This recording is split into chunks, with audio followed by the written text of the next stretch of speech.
Friends, welcome to another episode of Diner Talks with James. I'm James, and I'm pumped to be here kicking it with y'all in the diner. Today, we talking to my man from down south. We're down in North Carolina. So when I think North Carolina, I think diners. You know I got to go to Waffle House. You know I'm getting that all-star special. You know I'm getting them scrambled eggs with cheese. I'm getting a waffle, pouring every little bit of butter I have in every single one of those squares. No square left untouched by butter or syrup on my waffles. I'm getting grits too, because that's how we do it down south.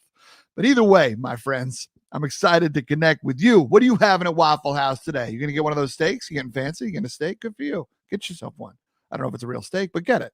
I'm excited to be connecting with you today, my friends, here in the Waffle House down in North Carolina with my boy, Odell Bizzell. You can't make up a name like that. No one can. But that's his name, Odell Bizzell. Let me tell you about him. He is Andy and Doris's firstborn, Christine's favorite, Sierra's husband, Michaela, Rain, and Will's dad. You know, Christine's favorite, but Sierra's husband, I don't know the whole story there. I'm just saying. Anyway, let's keep it moving. After all that, Odell is a master marketer, a superior communicator, and a professional speaker, author, and coach to thousands all over the planet. He was voted Guilford County's 85th funniest person in a random study. Bring it, y'all. Odell's career has spanned close to 15 years as a speaker, writer, podcast host, and a self-proclaimed greatest basketball player, rapper, speaker, published author in the history of the world. I challenge one of those, rapper. Anyway, it's fine. I'm bringing him out right now. My man, Odell Bizzell. Hey, what's going on? Diner Talks family. James Robolata. What's happening? What's happening? My man, how you doing? What's going on down in Greensboro? Man, I'm living the dream, man. Winter or the fall of winter hasn't hit us yet. We looking at 70 degrees today, so feeling real good. We are at the opposite end of the spectrum. Officially, Minnesota got hit with winter. The high today is 12. Good grief. I'm ashy just thinking about it. I am too, but you can't tell. Privilege. Anyway, too soon? Is that too soon in the interview, Odell? Anyway, but my man, I'm pumped to be with you. Odell, we have been friends for a number of years now, and have had the honor and the privilege of getting to know you more and more. We got to take you out to a lovely Brazilian restaurant in where was it? What that was? Was it Arkansas? Yeah, Arkansas. Little Rock, right? Yep, for sure. You didn't know what we were eating. You just trusted me, and I appreciated that, man. You told me that you don't like to eat outside your hotel room on the road, so I appreciated you trusting me in that moment. But we have been friends for a long time, and I've come to admire you and really respect you. And so I'm excited that you're in the diner with me, my man. Sorry it took so long to get you here, but pumped you're here, man. Hey, man, I appreciate you. And for everybody listening, if you're listening to this guy, you know that he's the real deal. But if perhaps you're listening to this because of me and not him, I'm here to tell you that this guy's the real deal. Follow him, listen to all the things that he's saying. I'm just pumped to be here, man. You know, Waffle House is the place. For sure, man. It's the spot. What's your late night? This is called Diner Talks with James, Odell. We got to talk about late night eating. Do you have a late night eating guilty pleasure? Not really, man. So my wife, Sierra, and the introduction was hilarious, by the way. Christine is my grandma. So it's like, what do you mean by that? Christine's my grandma. I'm the favorite grandson. So any of my cousins listening to this, you already know what it is. But so my wife is a holistic health coach. Mm-hmm. She made us a dry house for a number of years. Dry meaning not alcohol, but sugar. So when I'm on the road, that would usually be my time. You know, Oreo cookies, peanut M&Ms, Reese, like all of that stuff. Yeah. Now when I'm at home, if I get up, the most sugary, luxurious thing I have is my dried cranberry, cashew, almond, pumpkin seed trail mix. You devil, you. So I don't have anything. Like, we don't have any juice in the house. It's she says that it's gonna I'm gonna thank her when I'm old, Yeah. but yeah. So we'll just leave it at that. Wow. Can't blame it on the juice. Got me feeling. Anyway, the shout out to Jamie Foxx. That actually brings us to our sponsor, Odell. One of our sponsors of the podcast, Jamie Foxx. Thank you. So it's a lie. That's a complete lie. We don't have any sponsors. Oh, okay. But Okay. Wow. The dry. I love how you said the dry household, not alcohol, but sugar. And right now, what I'm picturing is when you're on the road, you're like hitting up the first gas station outside of the airport, being like, I gotta get my Reese's. It's been too long. You're on the road eating who knows what. You're getting 3 desserts at Applebee's. Yes. And Sierra probably won't listen to this episode. So Not anymore. Not anymore. Yeah. Thanks for the listening truth. this far, though, Sierra. Take care. It's awesome. I love that, Odell. You know, we have the privilege of being able to travel around the country and experience different things and be around. And it's funny because you and I, when we did meet up in Little Rock, I learned that we traveled differently. And that when you get into a location, you're pretty much going to the hotel and getting some work done and getting settled. And maybe, I mean, I don't know if you're eating at the hotel restaurant or picking up fast food on the way, or maybe getting delivery. I don't know. But, you know, whereas I'm like on Yelp immediately being like, all right, I got 15 minutes to the gig, but where's the best local hot dog spot in between here and the campus? Because I want a story. So it's funny, right? I mean, two people who are road warriors who just handle it a little bit differently. Yeah, I think it's just the way I was raised, man. A lot of stuff defaults to childhood. I was taught to not trust strangers in a great way for a variety of reasons. Being a black man in America, raised by a very conscious father, you know, no matter where you are, you're guilty. So just, you know, always be somewhere where you can kind of control the environment. And so there's that part that was just ingrained in me. But then once travel started, and my wife, Sierra, she used to travel with me before the kids. So when we would travel, it would be fun. But then it's just like travel became a duty. And it was just like, all right, I gotta go here, gotta get this done, gotta get the work done and all that stuff. And so I've always been a social introvert. So you have a very big personality. People like you, people like my big bro business partner, Stan Pearson, like big personalities. I have a really big personality in a small setting, or if I'm on stage, right? So those are the only times. So when I come to I have a house full of kids. I got 3 kids. So when I get on the road, it's kind of like isolation, solitude, peace. You know, I am tranquil. I am cool. Also, as married men, you can respect this. My wife she ain't got to even worry about me going nowhere. So it's like, hey, babe, look at the hotel. I'm inside the hotel by myself, like I've been all the years we've been together. So it's just keeping consistency, man, cutting out the variables. But to the point when we met up, if I have a friend in town or if I'm going somewhere and I know somebody that I trust, that I like being around, yeah, we can hang out. Like that's not a problem. I was in New Hampshire with the guy we know, Peter Billigus. Fellow diner guest. Yeah, stayed with him, right? So normally I would not go stay with people, but you know, that's my guy. So stay with him and hang out. So I said all that to say when people see me out and about, yeah, I'm gonna do what I gotta do, but I like being alone, man. Yeah, I totally. It's funny, you know, since we had Rome, who's now 11 months old, probably about a year when this comes out, but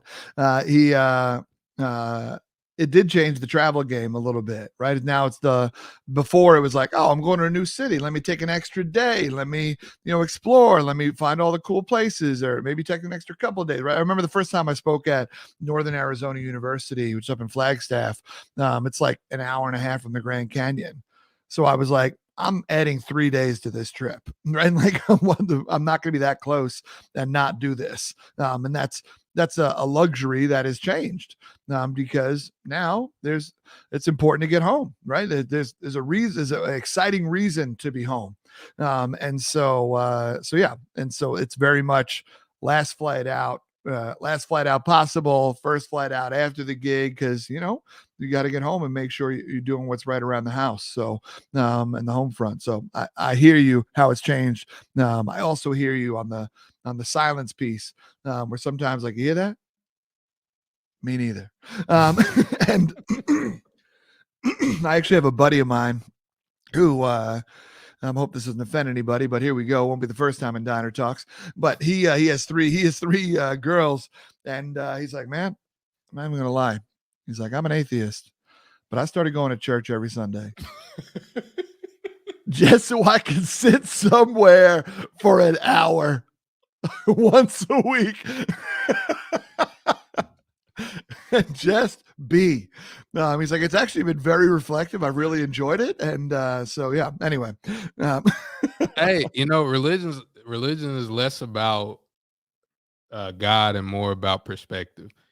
So it's funny because I remember when we went to, or when we were in Arkansas, we were driving around and there was like a church, and I believe it was Sunday, and it was a church like every block. And I'm from the South, so I'm used to it.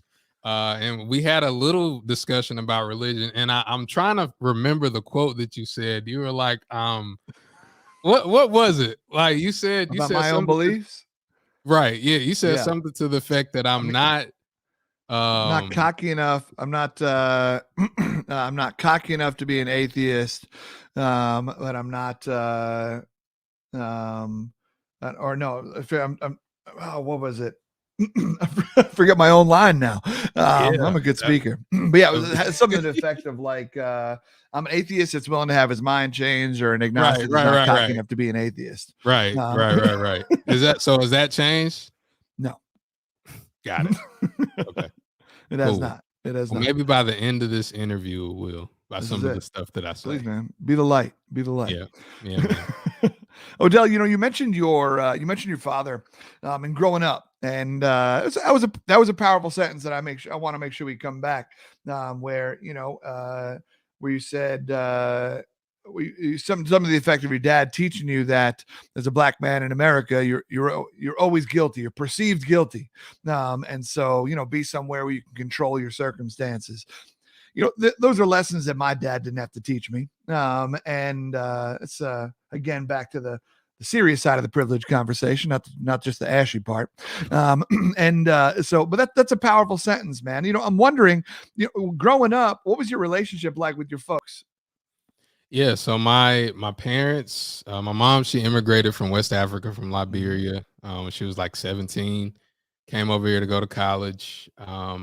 She was adopted by my grandma, Mary, who lives across the street from my grandma, Christine. And so my grandma, Mary, was my grandma, Christine's was the godmom to my grandma, Christine's kids, which was my aunts and my dad. And so when my mom came over here, my parents, met up. My dad loved the accent, loved the chocolate skin, and the rest is history, as they say. But it wasn't a love story forever. They were married for like 10 years and broke up when I was really young. So I grew up living the most. I lived the most with my mom and my stepdad when she got remarried, but my dad was always there. So it was never like, where's my daddy? I don't know who my dad is or anything like that. My dad was always there. And he was very intentional about letting us know I'm an imperfect human. I know you can appreciate this. He's like, I'm an imperfect human. Learn from my mistakes. Don't make the mistakes that I made. You're going to make mistakes. Make some different ones. These are taken. So he's always just very open with me and telling me. And I remember when I got my license, he said, all right, I live in Guilford County, but he said, we live in Guilty County.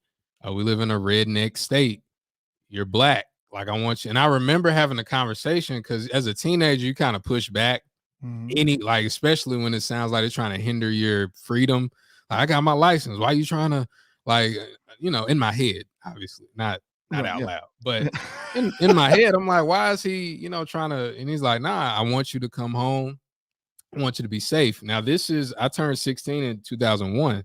So this is before social media. This is before the stuff that we see, before the George Zimmermans, the hashtags, before the hashtag, before all that stuff. So in 2001, James, I'm like, man, this ain't the 60s. Like, in my head, I'm like, man, this ain't the 60s, kind of dismissively. And my dad, he looked at me, and we was in the car. He looked at me, like, I just want you to come home. I just want you to come home. And it was like, in that fraction of a moment, it was like, what's the big deal still? Because I'm still in this kind of bubble of my own. Went to a predominantly Black high school, all that stuff. So then I go to college, NC State, shout out to the Wolfpack. And I discover that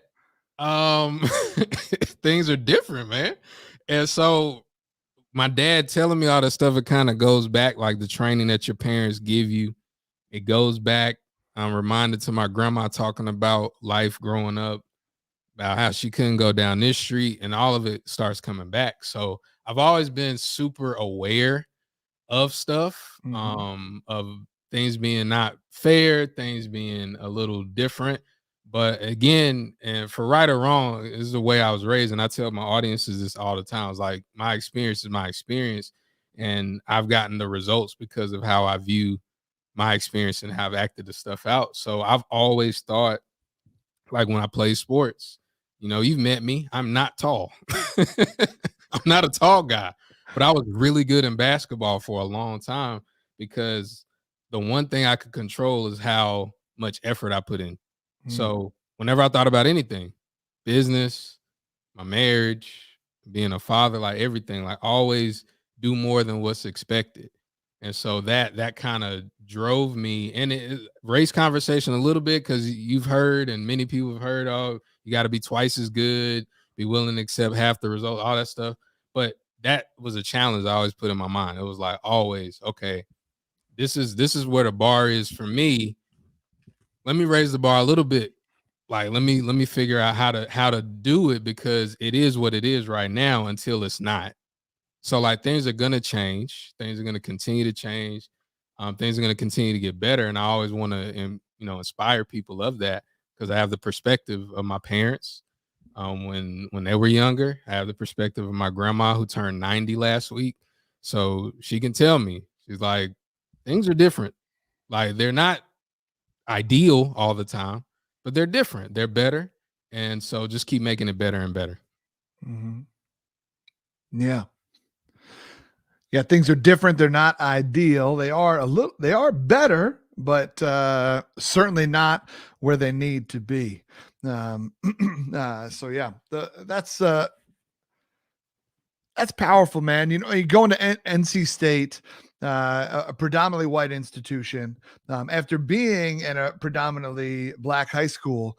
You had choices going to college, right? Like, I mean, great school, NCA&T is there, in the Triangle area, or obviously there are any slew of outrageous institutions in the state of North Carolina, particularly the University of North Carolina, Wilmington, where your boy went. And so don't laugh. You're laughing too hard at that, Odell. You're laughing too hard. Anyway, so you didn't go to school in the ocean, but either way, but there are a lot of great schools. When you went to NC State, was there a thought of, do I want to go to HBCU? Do I want to go to a PWI? Like, what was that conversation like, in your head? Because, obviously you grew up in a family that cares about its lineage, its history. Mom literally coming here from Liberia, and whatnot. So it's a part of your life that I know you're proud of. I'm just wondering, when that choice was made, what was that like for you? Man, you didn't tell me that Diner Talks was gonna get real. Like, you ain't say that. You was. It's been a minute since you've been in a diner, man. You haven't been eating any sugar. You can't go out at night. In the in the pre-event conversation, James was like, "All right, what are you going to talk about? You want to talk about business? You want to talk about that?" We didn't even talk. This is fresh off everybody, so this is a natural conversation. We rolling. So I say that because it actually is a really, really deep question, and it was a very, very wasn't heated. Like I didn't have many heated arguments with my parents because I backed down pretty quickly. But so I got really good grades in school. The 8th out of a class of like 300 or something in high school. So I could have gone to any school. Me, I wanted to hoop. I wanted to play basketball. So Fayetteville State, North Carolina Central, and one other school I could have like played basketball. And my stepdad went to Central. And so I'm thinking the same thing like you. Also, full disclosure, I'm thinking about the male to female ratio, the women to men. I'm looking at that too. I'm looking at all of it. And I'm like, these HBCUs are very appealing to me because they have a whole lot more women. So I remember being in the kitchen. I applied to NC State, but the coach at Fayetteville State was like, you can come and play basketball. And I'm like, yo, I can go play basketball. But I had a full ride to NC State. So it was like all academics, go to NC State. My best friend was going to NC State, like all that stuff. But I'm like, nah, let me go over here and hoop. And so my mom, my stepdad were like, this isn't a decision for you to make. We're gonna make it for you. Wow. you're going to NC State. And I'm like, why? Like, why do I don't need to go to NC State where the ratio is 3 guys to every one one girl. As a very heterosexual male, I didn't like that. So that part, but I was like, I can get to play basketball. My stepdad, who's like 6'1", is looking over the top of my head and he's like, you think you're going to go to the NBA? He said, let's really think about this. Do you think you're going to go to the NBA? And me being very self-aware, probably not. Like I probably wasn't going to go to the NBA. He said, okay. So what happens next? So you graduate. Look, I went to Central. I went to HBCU. I have multiple degrees. Your mom, she went to a HBCU. She has multiple degrees from different HBCUs. Go to the white school. Go to the white school because the network of people you meet will be more diverse.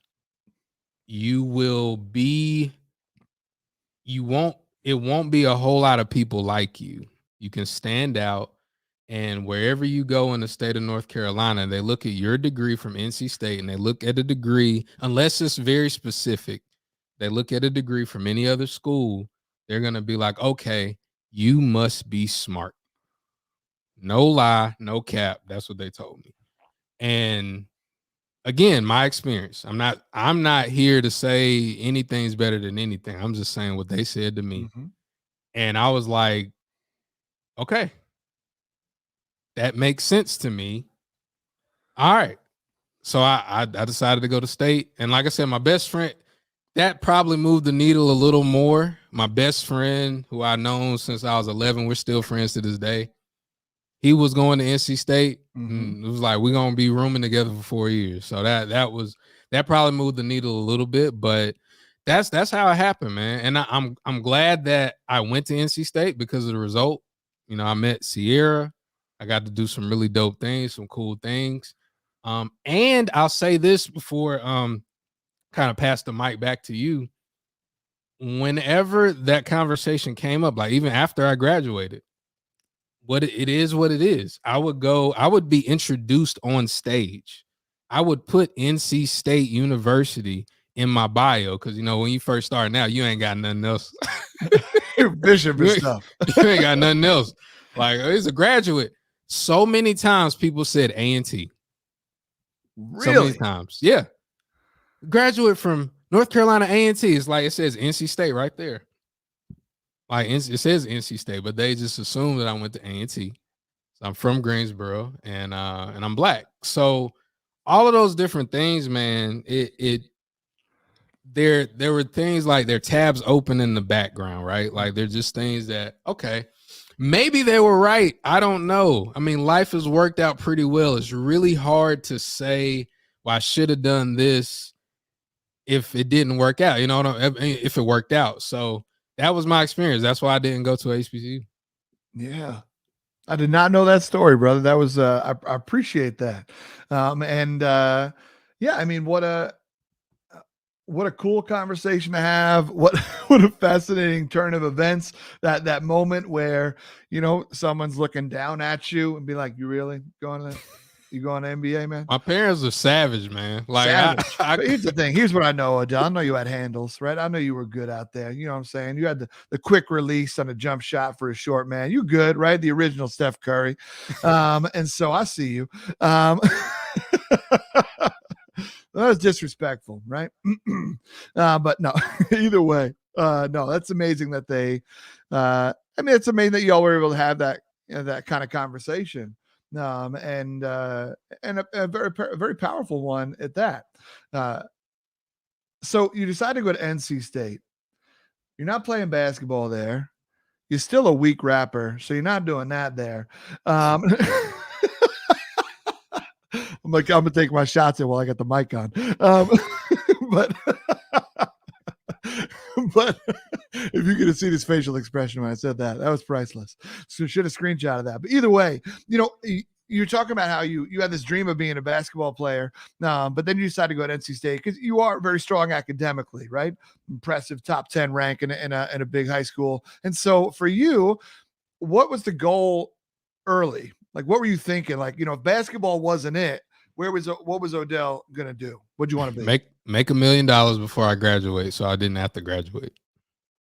Okay. Straight like that. Like that was the foolish, ambitious. Man, James, I've gone through so many iterations of myself, and as I tell the story, go back, I'm honestly shocked that I listened to my parents. Like honestly, like I've always been the kid, and I'm getting it back from my oldest and my youngest.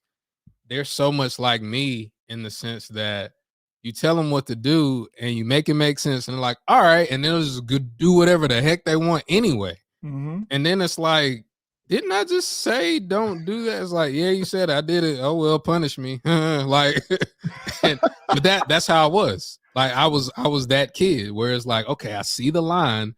I'm not a habitual line stepper. I'm gonna jump over that mofo and then hopefully jump back before anything happens. So I'm surprised I listened to them, but getting to school was kind of like, school was always easy for me. It was never anything I really had to think about doing. So I go there, academic scholarship. I'm there with my best friend. And I'm like, yo, it's party time. Like, let's figure out how we get this money. Let's figure out how we can graduate as multimillionaires. I had a quituation date, James, not a graduation. That's quituation. And you making fun of the rapping. That was the first plan. We were gonna be platinum rap. Hand to the sky, man. We was gonna be platinum rappers. I'm dark skinned, my friend light skinned. We was gonna be like a new modern Kid and Play. No lie. That's what it was gonna be. And so we went on that path. We got involved in some other stuff too. That's when network marketing hit our lives real heavy. But I was just trying to figure out how to make $1 million as quick as possible. That's what it was. I wasn't interested in school. Outside of, it's free. There are girls here. You have that controlled, I'm grown, but I can still go home and wash my drawers type thing. So that's what it was. And I spent the majority of my college years with that foolishness. And I call it foolishness because it was ignorance. It was ignorant ambition. Like the goal of making $1 million is not a bad goal, but just the way that I was thinking that it would happen in the time frame was foolish. And so I was just super ignorant, really until the end, man, like until my last year. That is perfect. But at the same time, knowing you today, I'm not blown away by it, right? Just because, I mean, you you have always possessed the entrepreneurial spirit. Yeah, right from the jump, even in the way that you've hustled in your speaking career, right, and just in the way that you have put yourself out there, the marketing that you've done around yourself, and the growth that you've seen around the speaking, right? Like, I mean, I remember when you kind of, I don't know if it was when you first came on the scene, or I think you and I met early in your speaking career, and and the numbers you were doing, you weren't excited about, but you're like, yeah, I'm trying this and I'm doing this and I'm doing that. I got this going on. I got this cooking. I got this. And I'm like, I'm over here like, shit, I'm not doing any of that. Right. Like, your hustle has been contagious and helped me get creative in some of the ways that I've marketed myself. And so you have always had the hustler spirit inside of you. So I'm not blown away by it, right? Especially as we hear you talking about your work ethic on the court, your work ethic around the home, in terms of the way that you carry yourself, and like, I got to handle my business and take care of what I got to do, and then I come back to the house, right? Like, I mean, just the way that you speak, you make sure that you're handling what you need to handle, because the bigger goal is the most important thing. And so I'm not blown away by it. I'm also someone who is a firm believer of begging for forgiveness instead of asking for permission. So I'm a line jumper myself. And so I get it. I piss a lot of people off in traffic where I literally jump the line. I don't know what we're all waiting over here in the right lane for. But anyway. So you're that guy. You're that guy. I'm that guy. I'm going to be a little bit nicer to that guy then, because like, who is this? You think you're better than everybody, man. Nah, I don't do that. I actually don't yell in traffic. My wife, I don't think you've ever met Sierra, but she's the meekest, kindest, quietest woman until she gets in traffic. It's like she will beep the horn fat. I'm like, babe, what's going on? Mm-hmm. And somebody cut me off, and I'll just be like, well, we didn't die, so everything's fine. And she's like, how could you not do that? And she's trying to beep the horn for me. So, but I'll be kinder to that guy now. Like, oh, that might be somebody like James. He's really a nice guy with a nice beard, so it's fine. Thank you, Odell. That's all I need. And also, when it comes to this hustler spirit, like, you've written, I mean, how many books have you written? 7, 6, 5? 10. Wow. That's crazy, right? Perfected Passion Produces Prosperity. 8 Things My Parents Didn't Tell Me About Money. America's Guide to Financial Personal Success. Young America's Guide. The Time Between. Paid to Speak. Why I Fired My White Best Friend. I mean, like, the list goes on. The Success Choice, right? Like, in this, barely out of college, barely out of wealth.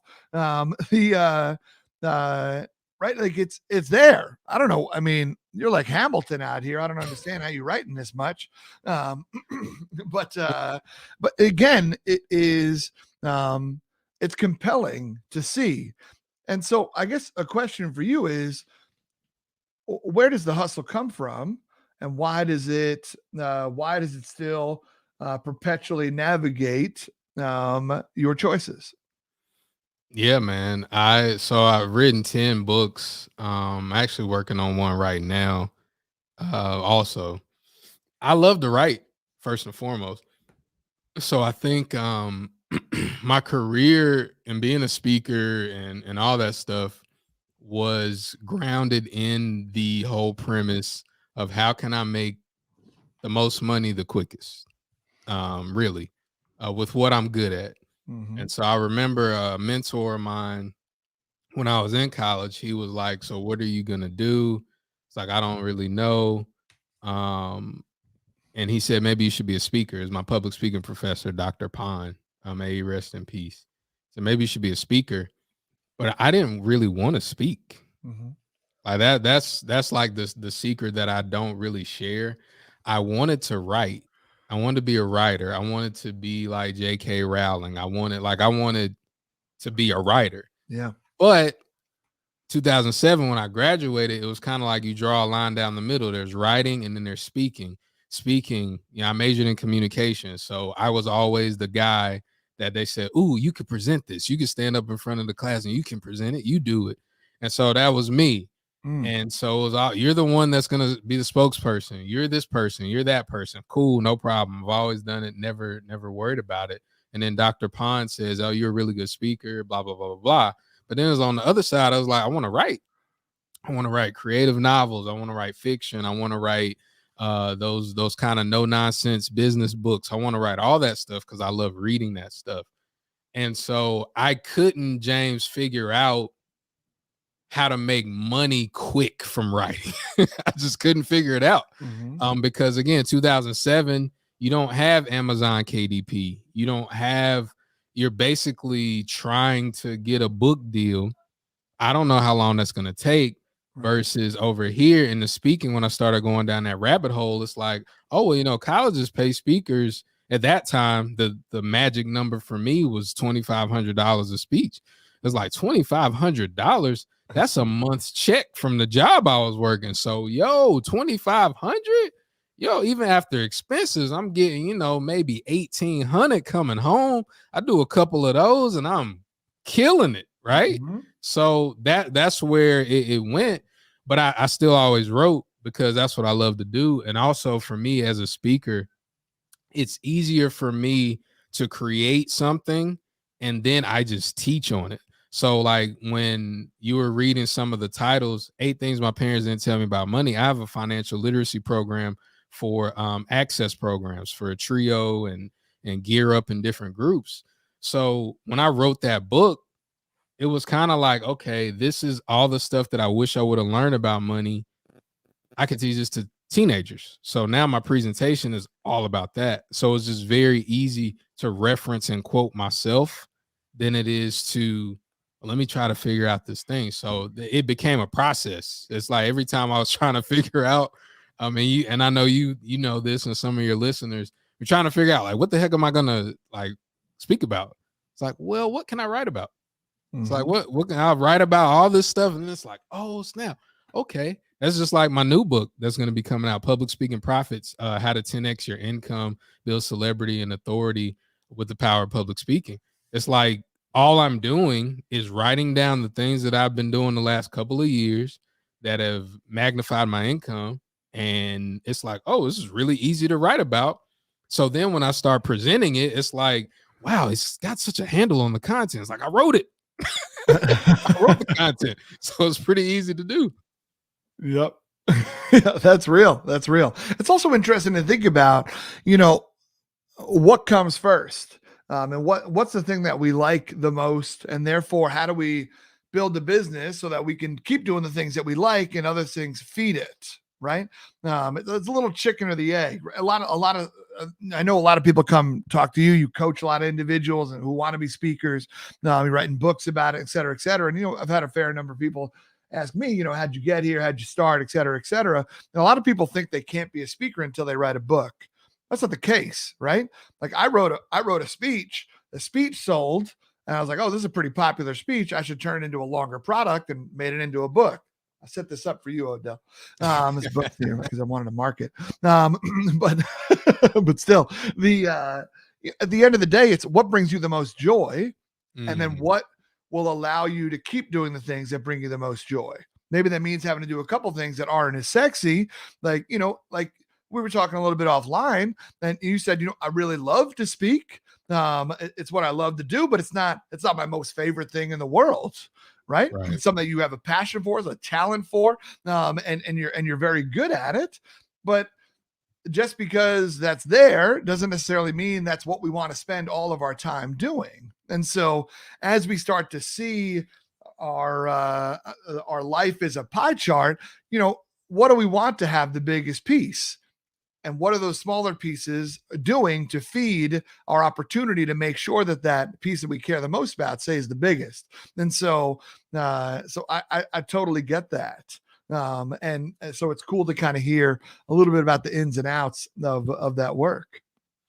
For sure, man. And I'll add this too, because connected to your question earlier about where is the drive, where does the hunger come from? I have always been thinking, all right, about when I turn 40, I just want to be able to go to a cabin somewhere and bang out a bestseller while the family's there and all this stuff. And I'll be 40 in 4 years, so it's like this is getting really real. Like I could really make this happen. And so it's one of those things, man, like you said, with the pie chart and all that stuff, the realization that I can do what I love and make a lot of money and help a lot of people is one of those things. I think as a professional speaker, as a professional communicator or author or what have you, it's hard to quantify that feeling or like really explain what that feeling is like. Um, but it's possible. And then, living the life and knowing is just, you just have to structure the business the way that it is. And we all make this stuff up, right? That's why I love, your premise of imperfect leadership and all that stuff. All this stuff is made up. All of the stuff that we see around us, somebody made it up in their mind. I'm tired of standing up.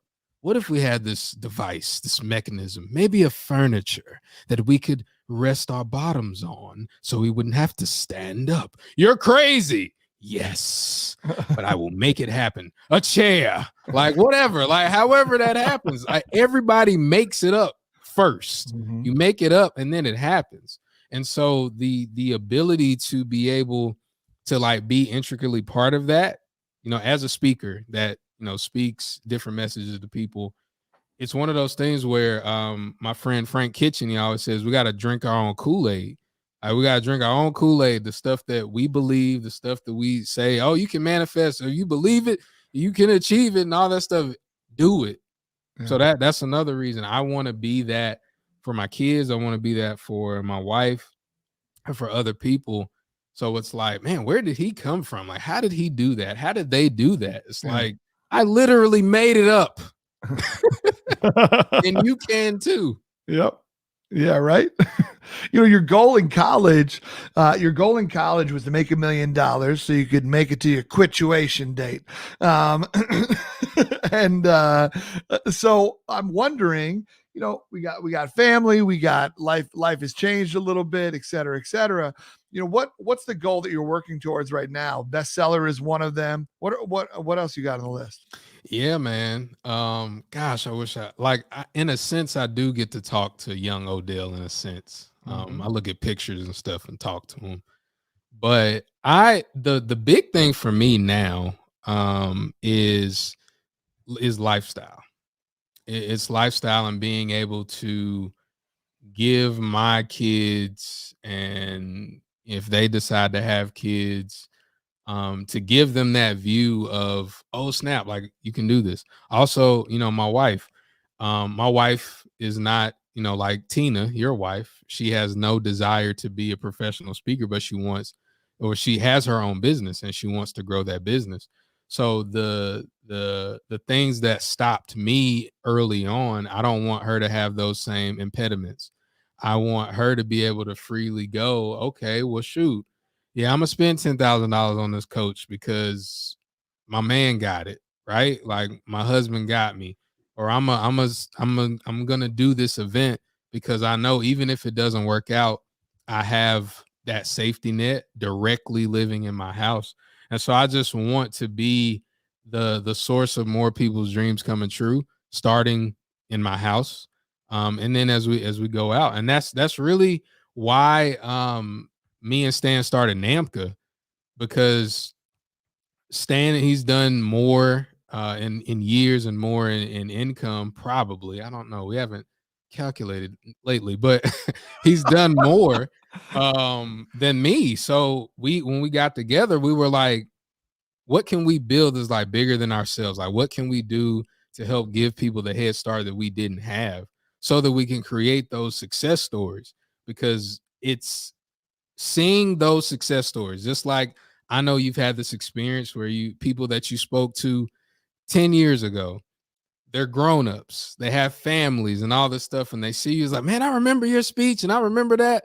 It's like that feeling is like, it's a crazy feeling that I believe that God, James, look at me that God, he gave us the opportunity to have, to recreate, because success is only success if it can be recreated. And so that's the feeling that I want now. Every time I do a coaching program, every time I write a book, I'm going after that feeling. And what happens is when I go after that feeling, I get money. And the better I am at explaining how people can get to that feeling, the more money I get. It's a beautiful universe that God, James, that God created, ever expanding universe. I'm gonna say this last part. Because I told you at the beginning, I was like, I'm gonna get you to believe.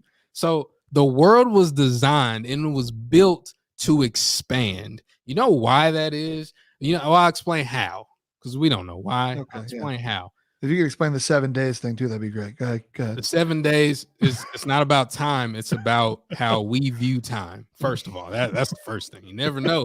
Like time, it's like 7 days. You ever been with your lady and it's like, man, time went by so fast. It wasn't 3 days.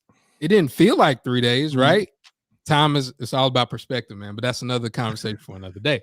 But an apple, if you can imagine an apple, you cut the apple in half, you can count how many seeds in that apple. You know, it's 2 seeds, it's 4 seeds. Oh, it's a very fruitful apple. It's 8 seeds in this apple. I ain't never seen an apple with 8 seeds. But anyway, so then if I eat the apple, I consume the apple, but I let the seeds go to the ground. How many apples could come out of one seed, James? How many? Just answer that question real quick. How many apples could come out of one seed? Just one. Hundreds, right? Hundreds. You consume, but see, here's the thing. You consume to create. Oh, you're going to get that one on the way out. When you're editing this, you're going to get it on the way out. You consume to create. And so we've got to be mini creators. I'm talking to somebody right now. But I said all that to say, man, that's where I am right now. It's like, how can I create more of these opportunities? Like every word is a seed, every book is a seed, every program is a seed. And it's like, if I get all those seeds out there, all of them won't come up and produce a harvest, but out of 10, maybe 3 will. So that's success for me. Yeah. Let the church say amen. You consume to create. You consume to create. See, most of the people just consume just to consume for themselves. Yeah. You consume so you can create more and give more people the opportunity to Pay it be forward. creative. Yes. Yeah.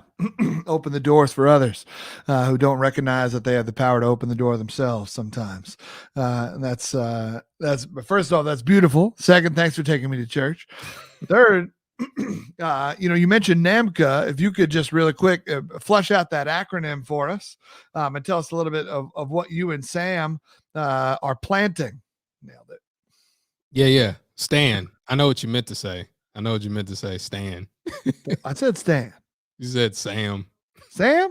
I don't know who Sam is. Stan Pearson, the third. I know you know who he is. Buenos dias. For sure. So NAMCA, because in higher ed, we love acronyms, right? We got to have them. Is the National Association of Masterminds and Co-Curricular Advancement.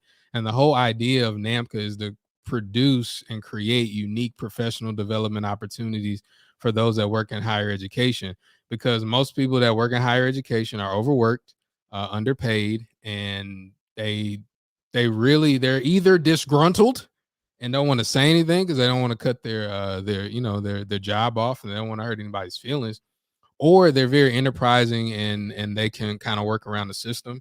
And we just help bring those opportunities to higher ed people. We help kind of reframe their minds around higher education and what it means to serve students and different things like that. So that's like the front end of NAMCA, right? That's what we do on the front end.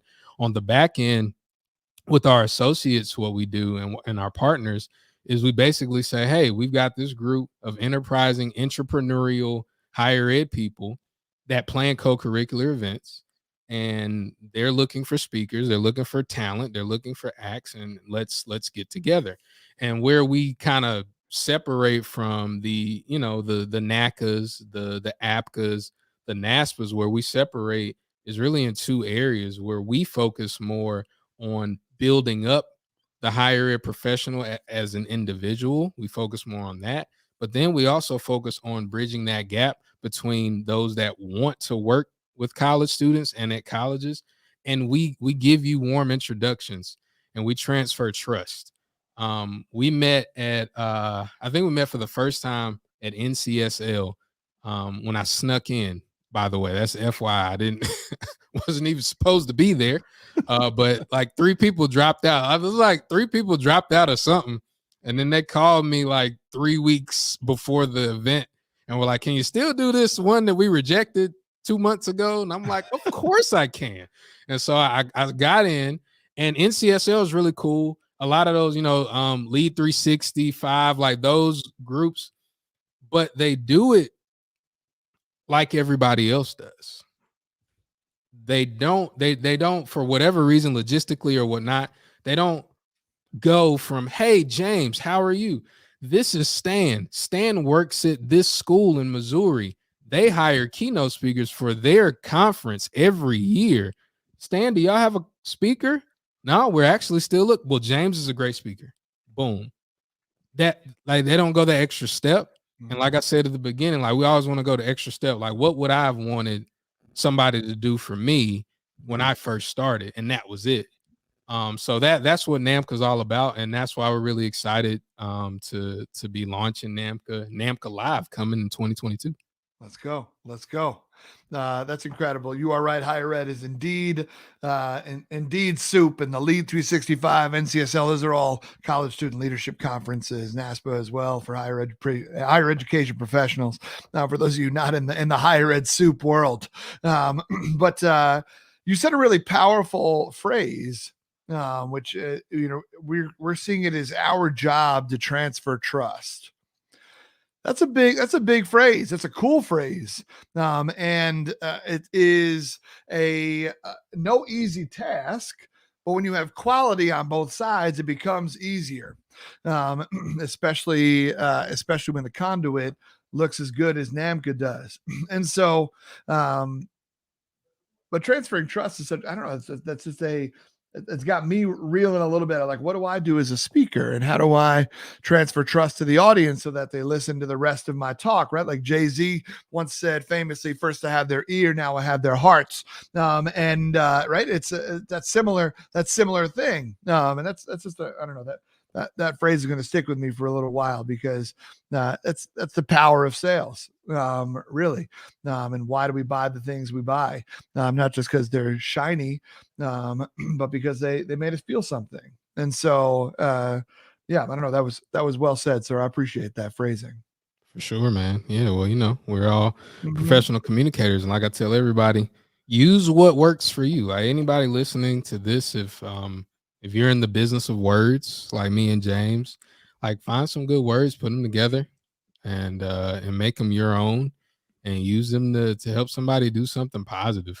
And if they're alliterative, even better. For sure.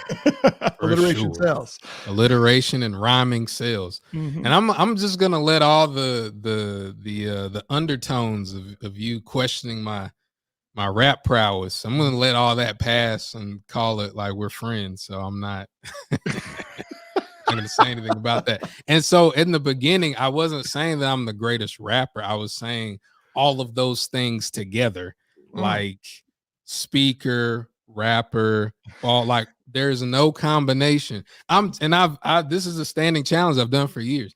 Anybody that can do all of them at the level that I can do them, I am looking for that person that can rap as good as me, and speak as good as me, and write as good as me, and hoop as good as me. Like, all of those things together. Like, that's what I meant. I didn't mean I'm the best speaker. No, I don't think that. Definitely not the best rapper at all. But that's what I meant. Sure. Yeah, I knew what you meant, but it's funnier if I break them apart and pick them apart. That's the funnier thing to do, Odell. So that's why I did that. You understand, right? And by the way, I think you and I need to get together, because I may give you a run for money and money these things, because I'm lethal in the post. All right. So let's go. I'm We got unfortunately good knees, man. 6'3", 6'4", so I wasn't doing anything at that height in the post in the big leagues. Not But at yeah, all. Hope not you at got all. good knees still. I have you like, oh, Oh yeah. those quick twitch muscles. Hope they Mhm. work. Oh, Yeah. I'm gonna wear knee braces. I already know that. I love it. Odell, here's the last thing I wanted to touch on with you, because you are a master marketer, and marketing is something that there are some humans that are really great at it. There are some humans who think they're great at it, so they do it a lot, and it's painful. And then there are more humans, I believe the most humans, that don't think they deserve it, that don't think they have something to market, that don't think they get in their own way. They're writing a story, and I sometimes fall in this category where I think that marketing and selling is a how would I put it? It fights my accommodator that's inside of me. I feel like I'm burdening people by telling them, hey, I think I got something that could be really good for you, right? Like, so a lot of people write a lot of stories about themselves when it comes to marketing. And to kind of close our conversation, I'd love to hear your thoughts about that. Any of those three, but mainly the third one of like, how do you get out of your own way and realize you got something that is worthy of telling other people that you got something? for sure, man. I would say whenever we're in the process of discovery, it helps to look around. Um, you just look at everything in your house, look at everything that you have that you bought. Somebody sold it to you. Like everything, no matter how you position it in your brain, somebody sold it to you. And the thing about sales, a lot of people think that sales is something, if I'm selling something I'm doing to somebody that they don't want done, when it's actually the opposite. I want you to sell me something. I just want it to be really good for me. Like that, that's it. I want you to, like, I want that thing. So just like when you somehow coerced Tina into marrying you, like however you did that, Yep. whatever that looked like, it wasn't something that you were doing to her as far as I'm gonna trick her. I'm gonna make sure that, like, no, it was like we're doing this thing together. And so I think a lot of people, for a variety of reasons, in our minds, we think I'm selling something to somebody, they're not gonna like it, or they're not gonna like me, or we have those pushy salespeople, right? That email us 19 times a day, or that try to call us cold call from wherever, whatever country, whatever business, is like they're trying to sell us a manufacturer warranty or something. Like we get all those thoughts in our head because we're like, those are bad experiences, but we just got to be the good guys and never make anybody feel like they have to do anything. It's like, if this is something that you want to do, then you do it. And one thing that I always do, and I believe it was Seth Godin, who kind of coined the phrase permission marketing. You just get people's permission. It's like, if you, hey, can I, and I tell the story all the time, and I know we're You're short on good, man. time, but it's like I'll tell the story. when I fell in love with hip hop, I got to thank Bethany Anderson, my high school crush, who I actually never, we never dated or anything, and she was just like really cool. But she was listening to music, and I was scared to talk to her. I asked her what she was listening to. She told me she was listening to Ready to Die. Now, I didn't grow up listening to rap music, very, very conservative household, all that stuff. So I knew it was rap music, but I didn't know like who it was or anything like that. She let me listen to it. And whenever I'm telling the story to an audience, I say, now she gave me her CD, y'all. That means that if she wanted to talk to me or she wanted to get the CD back, she had to come to me. So it was like I got permission to continue the conversation by getting her CD because I had something of hers, and so I that granted me permission. The best thing that we can do in marketing or whatever is just get people's permission. Like, can I reach out to you? And then they'll do this. They'll either tell you no, tell you nothing, or say yes. Like that's it. They'll either tell you no or tell you nothing, which is mostly what happens, or they'll say yes. And so if you can kind of divide it in those thoughts, and then you justify why they do whatever. I mean, you can say, oh, my copy wasn't right or whatever, but it's just a matter of, well, maybe the thing that I wanted to give them or sell them, they didn't want it at this time. You've had the experience tons of times where they're like, oh, they saw you at a conference. Oh, we loved you. We fill out all 5 stars for your thing. And then it's like, hey, can you, oh, we hired somebody else. And it's like, for real? Yeah, we got our speakers for the next 2 years, but hey, we'll get back to you. And it's like, sometimes they do. Sometimes they do. And then it's like, oh, snap, like I must be really good. It's like, it's just the timing of it. And so if we can kind of divorce ourselves from selling stuff to people is bad, because that's what we think, and then just connect it to, well, if I explain and communicate the good that I have for you in the right context, then you'll buy when you're ready. Like that little shift will help everybody who is not, I don't know if I should sell them something. I don't know. It's like, man, have something to sell everybody, students, even. So I have something to sell them. And again, you're not pushy about it. You just get them permission. Like, hey, is this something that you want? Cool. If not, go forth with it. And I think it depends on your personality. I know you're a nice guy. You want to be a nice guy. And so just be a nice guy. And I'll say this because I want people to listen to the end, because I say something crazy at the end. I want them to listen to that.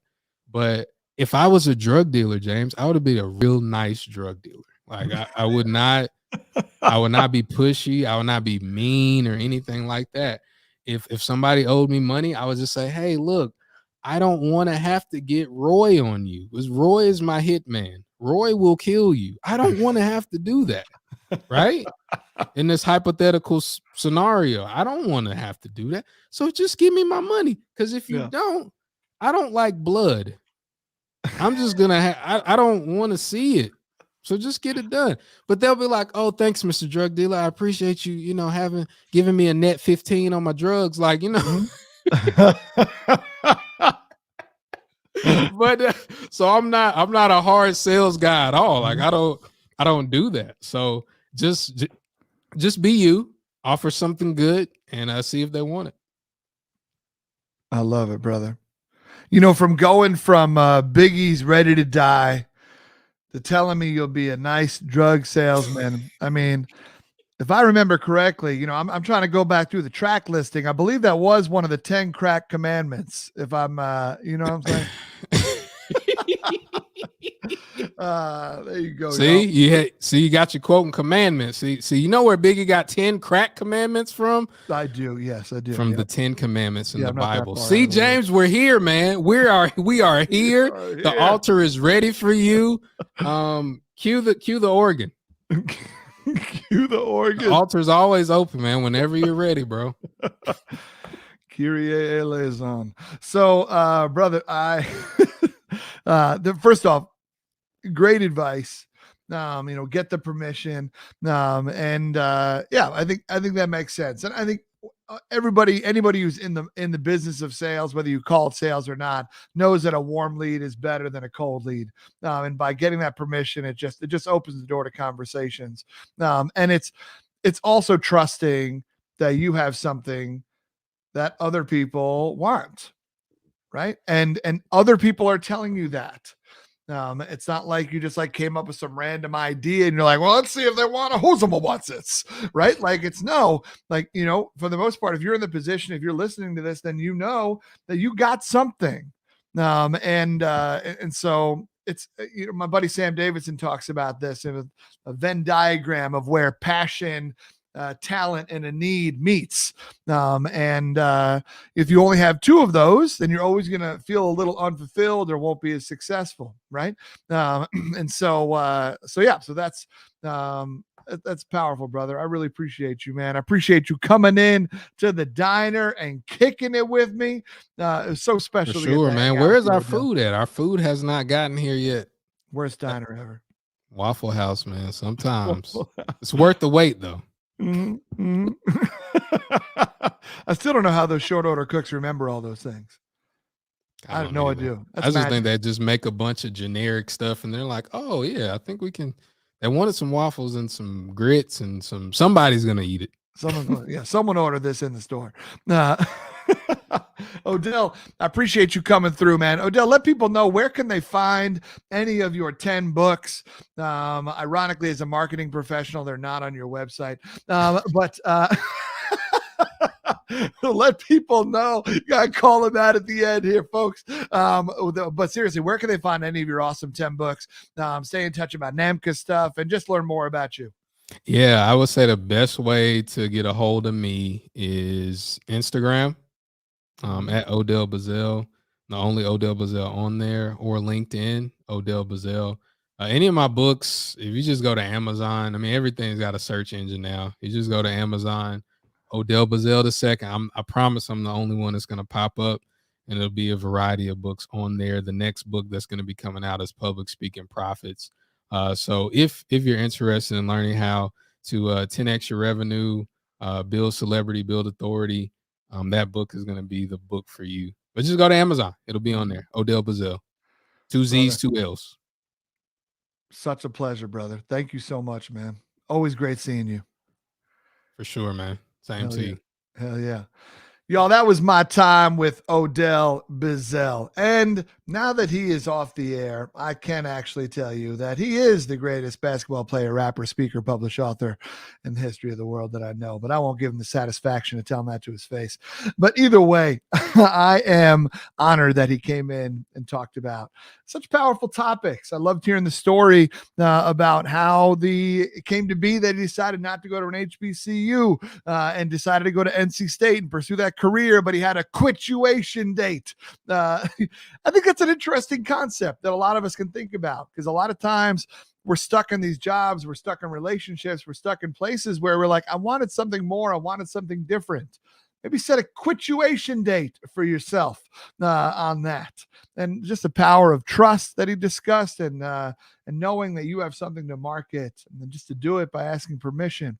It was a great episode, hanging out with a great man and a dear friend, Odell Bizzell.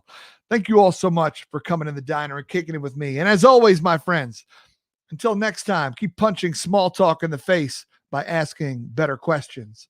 You all take care.